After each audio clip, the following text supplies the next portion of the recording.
benefit of hindsight being what it is and the value of film and conversations, what, if anything, would you change about the number of plays and the ratio of plays that you ran on Sunday?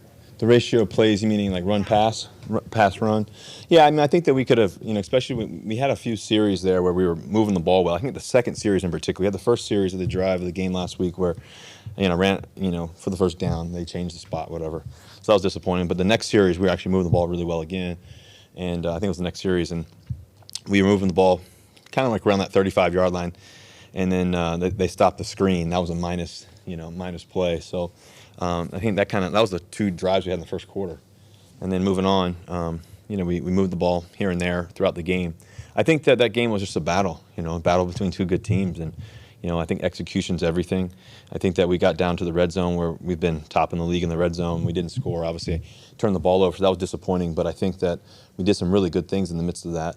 But we got to finish, especially when you're playing championship caliber teams. You really got to do a great job with that. So I think throughout that game, we had a couple opportunities to, maybe possibly run it. After we had two good runs, and we had a couple of good pass plays, and just continue to mix it up there, here and there. But at the end of the day, it just comes down to execution. Just really, making our plays, and just doing that. How's your finger felt since the game? I feel great. Everything's been great with my hand, and feeling really confident about it. So I feel great there. Do you know what the plan is in terms of what, if anything, you're going to wear on your finger? Same thing as the plan. Depending on weather and this and that, but same thing as the plan. How often are you changing plays at the line of scrimmage compared to previous years? I changed them quite a bit. Early this year, we were changing quite a bit. This past game, we didn't change it quite as much, but just because of how the flow of the game was, But yeah, I have full capability of changing the play at this and that. How's that benefited you or the offense? Yeah, I think it's been great. Shane and I have a great relationship. I think the thing about Shane and I, is that we have the same thoughts and the same vision on how we want to execute. And I think at the end of the day, when we're executing high, we're kicking butt. And I think that it takes all 11 guys, including myself, to be on our stuff and making sure that we're executing at the highest level, moving the ball, up and down the field. I think, like I said earlier, I think we've been exceptional in the red zone. I think we can be better on third down. I think it takes one or two more third down conversions. We converted some in the last game, but we can do that a little bit more earlier on. I think that we got great players. Getting those guys the football. Obviously, DK, Tyler, Gerald looked great last game. I think Disley's a really good player for us. You saw him on that drive route that he caught and went down the sideline. Like him touching the football is a huge thing. Our tight ends really making plays. I think our running back, I think AC has stepped up in a great way. Homer's made some good plays.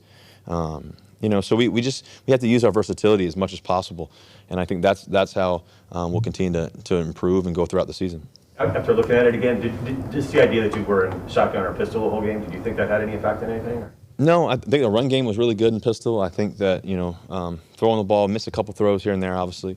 It's part of the game. Sometimes you miss your free throws. You come back and keep shooting. So I think that for me, nothing really changed there, no. You guys are last in the league in time of possession and offensive plays run. That's kind of been a constant thread throughout the year, obviously. What do you think has been the biggest issue leading to those numbers being where they are, and how do you get out of that hole? Well, I think early in the year we're scoring super fast, right? So I think that the first four. I'm thinking back to the Indy game. We didn't have the ball that much, but we went in and out and scored quite a bit. I think Tennessee game kind of same way. They had the ball for a long time, running the ball and all that. They ran it quite a bit. I'm trying to think, throughout the other games, but I think time of possession is important. I think winning is the most important. And that's just the reality. You can score 35 points and score quickly. Time of possession isn't as significant. If the game's close, that's where it's more significant. So I think that what we have to do is, once again, when we have our opportunities, we've got to execute, no matter what it is, whether if it's a 14-play drive, if it's a 2-play drive. And I think that's really the key. You can get stuck on all the other stuff, but I think at the end of the day, it's just about scoring touchdowns. That's why we play this game, is to score touchdowns and win the game, and we can do a better job of that. You plan on taking snaps under center in this game? Yeah, I was ready to last week. The game just didn't dictate itself. Like I said, we had those first two drives in the first quarter and all that, and my hand's fine. I think you guys could see. I was running the ball, getting hit, and all that stuff. I'm not thinking about my hands. So, But I think that you want to be smart too. We want to take a million snaps underneath. But I think that at the same time, Ham feels great. I feel confident about it. Been doing it in practice some too, and this and that. So feel good about it. Are you still having to do any sort of rehab work? Yeah, I rehab every day. I rehab every day. I've always done that though. I mean, nothing's that much different in the sense of, prehab work. I prehab work all the time throughout the day and throughout the night and stuff like that, just in general during the season and off season. But now a lot of good amount of the focus is on my hand and making sure that it's ready to roll and all that stuff. I'm getting mobility and feeling great. So my hand is getting better every day. This Arizona team is a front that tends to get after the quarterback. You've probably been face-to-face with them more often than you would like. What is it about that front seven that's difficult to contain? Well, I think their scheme. I think Vance Joseph does a great job of dialing it up, doing a great job of mixing their scheme up and everything else. I think their defensive line is tremendous. You got, really great players. Obviously, Chandler Jones is one of the best, defensive ends of all time. How many sacks he's had and how he can.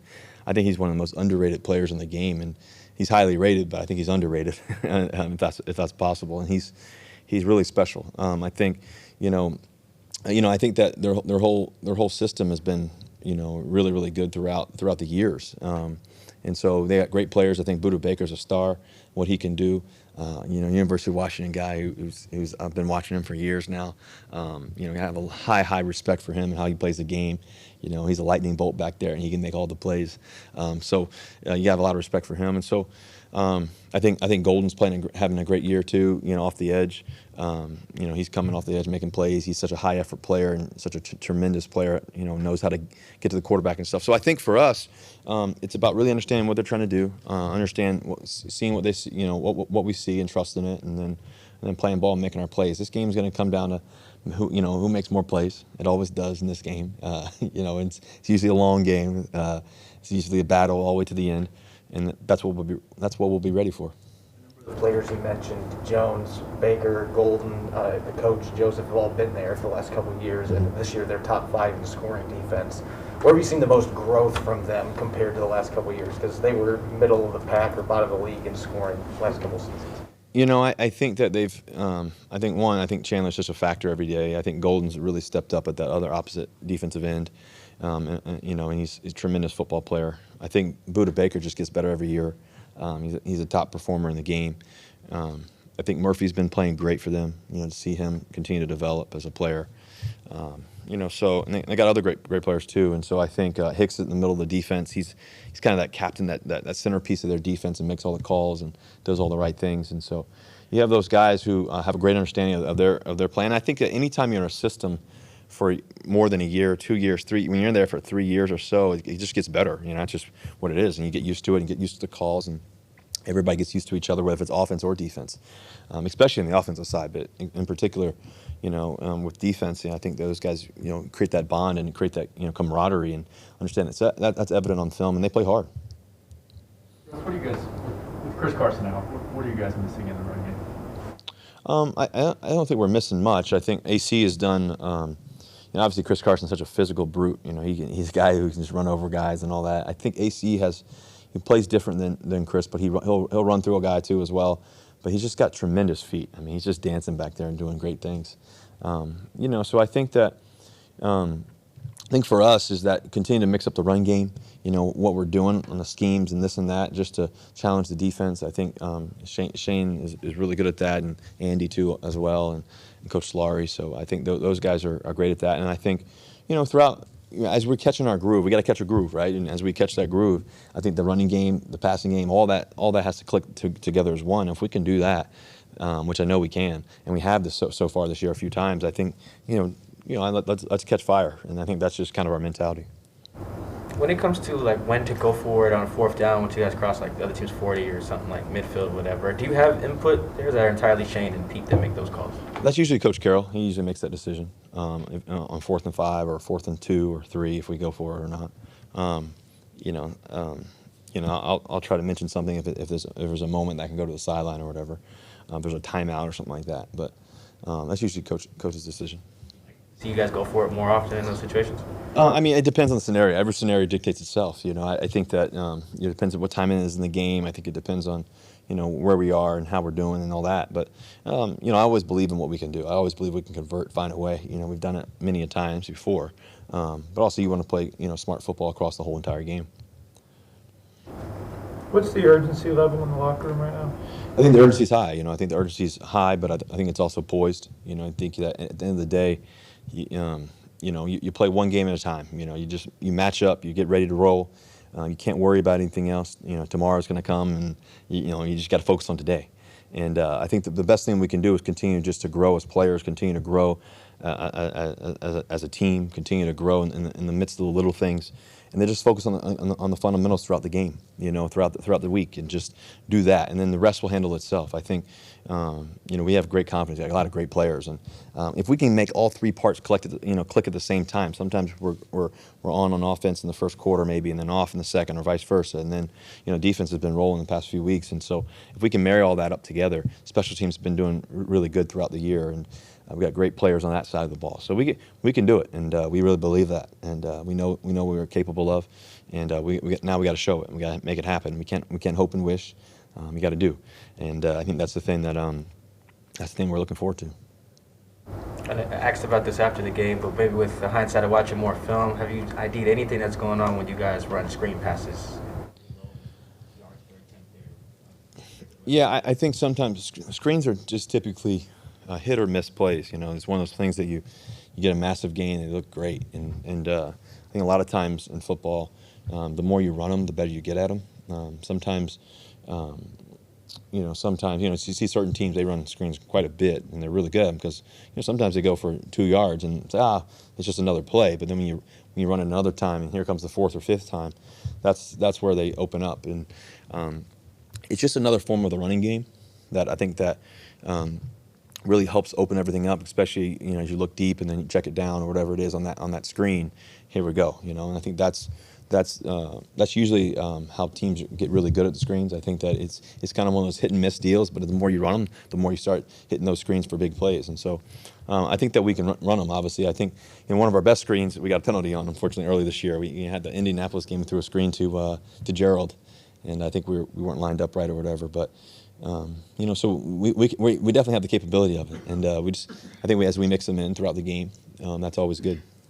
To your point, you only run like 4 to running backs. Do you think you just will get better at that particular part if you just run them more? Yeah, I mean, without overthinking it, I think we have a lot of guys that can run them. Receivers, tight ends, running backs, and so I think that you are going to see diversity. I don't think most teams don't have the diversity of playmakers that we have in terms of who can catch it, who can run it, all that stuff. So I think with our running backs, our tight ends, and our receivers, they can all do it. So those numbers aren't going to always be. Sometimes some teams are just heavy running back screen guys teams, and so and they're really good at them, and that's how they get really good at them because they just keep throwing them. So I think we'll have that mixture of that here and there.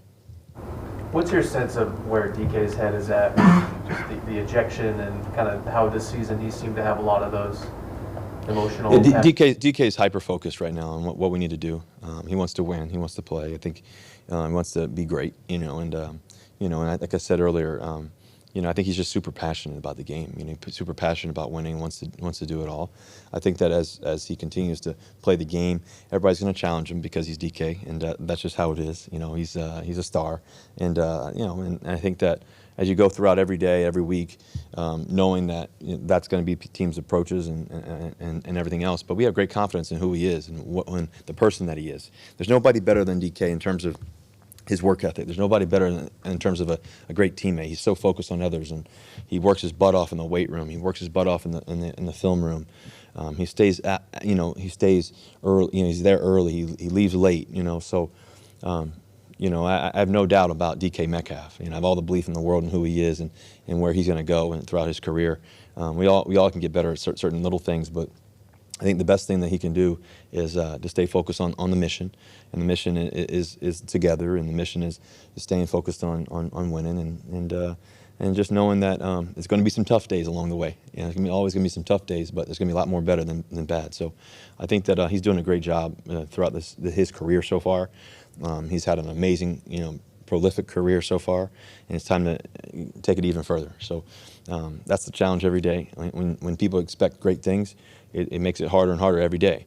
But the good thing is if you continue to put the work and continue to stay focused on the task, anything's possible. So he's got great belief in himself. He's got great belief in his teammates. He's got great faith. He's a great guy, and I wouldn't want it any other way another teammate. So he's as special as it gets. One thing he says happens a lot is people talk trash to him, corners, TVs, and stuff like that. Do people talk trash to you? I think people have talked trash to me over the years for sure. It's kind of quieted down now, I think, just because I don't really talk much out there, just because I'm so hyper focused on what I'm doing. But I think you play competitively, you play at the highest level. You gain respect from other guys and everything else. Guys know how you play the game and how you approach the game. And, I look at every play as motivation for the next one, So, I stay focused on my task. Who's the biggest trash talker that's talked the most trash to you? Man, biggest trash talker that's talking the most trash.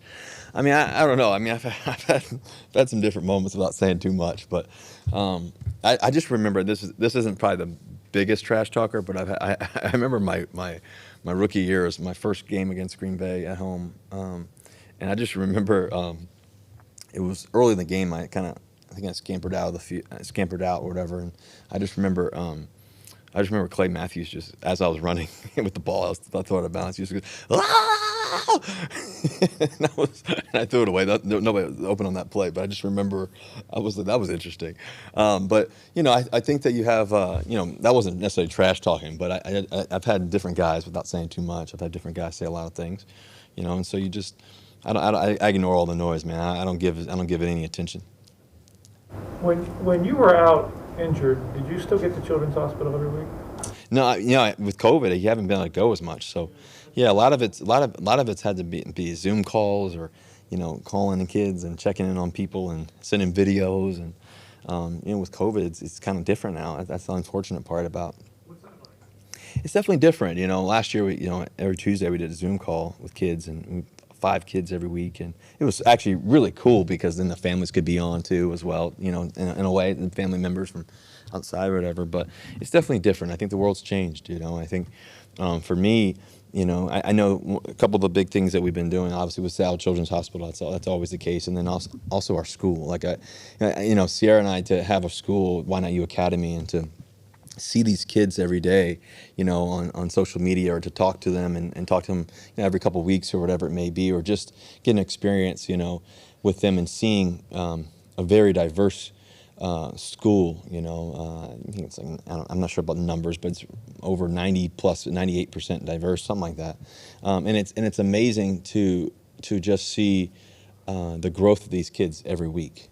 Every week. It's probably one of the most touching things. Obviously, Seattle Children's is, meeting kids with cancer and seeing them overcome all things, but also too to see kids, pursuing their dreams it's one of the coolest things, that's happened in my lifetime for me and Sierra. So I'm grateful for that, and there's so much more to come in that area. So we're pumped about it. Are they in the classroom? Who's that? Students in the school? Are they in the classroom? Like, are they in class right now? Or are they, Yeah, they're in person. Yeah, they're doing school every day, and it's packed house. They're having fun. I gotten to meet several kids, over the time, and go to school a few times, and then also too, I got to meet one of the students, and we had a fundraiser event, and we had one of the students come and talk about their experience, and just it was really touching. She wants to be a lawyer, and just so we do these.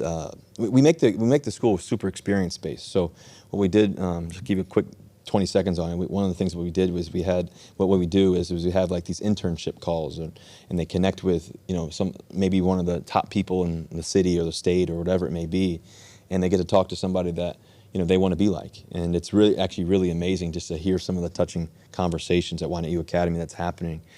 Sierra's been over there and talked to the kids a bunch. During the season, a little trickier for me. I go there soon.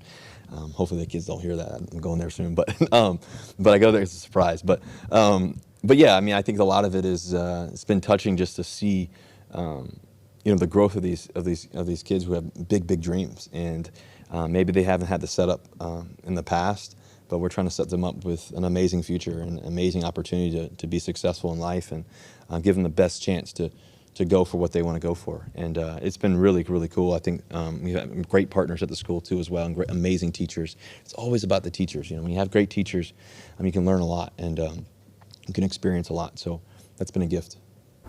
Going back to the field real quick, what can D bring to the offense beyond just the little pop passes and flat feeds we've seen him get? Yeah, just get him out there. You know, the more he can get out there, the more he can play. D. Eskridge is a tremendous player, you know, and I think you guys saw that the first game. You haven't seen that yet because of the injury, unfortunately. But he's back. He's feeling confident.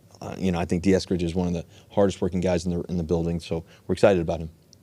One last thing, would you like to be more involved in the run game like you were earlier in your career? You mean me running the ball, or what? Oh, yeah.